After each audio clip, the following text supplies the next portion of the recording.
Même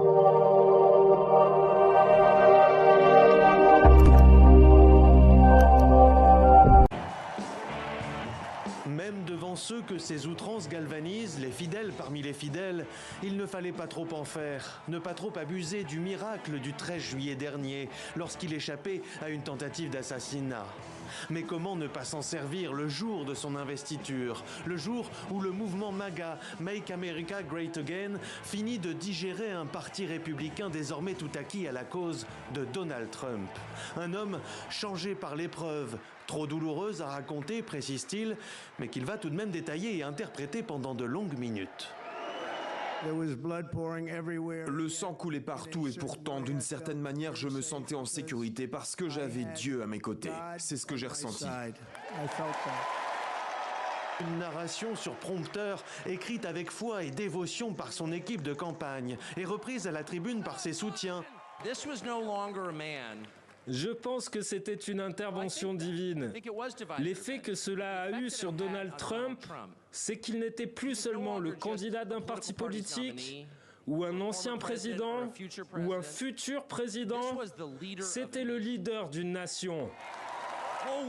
De sa famille aux simples partisans, en passant par un pasteur, un ancien secrétaire d'État ou encore un catcheur, icône des années 80, tous sont venus dire leur admiration pour Donald Trump.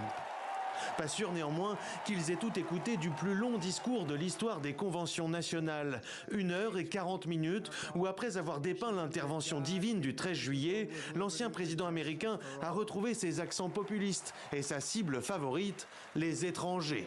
Rendus coupables du chômage alors même que les créations d'emplois dépassent les prévisions aux États-Unis, coupables des crimes, de la drogue et du déclin américain.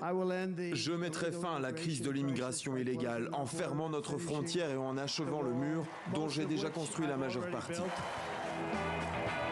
Expulser les étrangers sans papier, forer toujours plus pour exploiter les énergies fossiles, arrêter l'inflation, baisser les taux d'intérêt. Dans sa vision du monde au bord de la Troisième Guerre mondiale, Donald Trump entend tout aussi facilement mettre un terme à chaque crise internationale avec un coup de téléphone.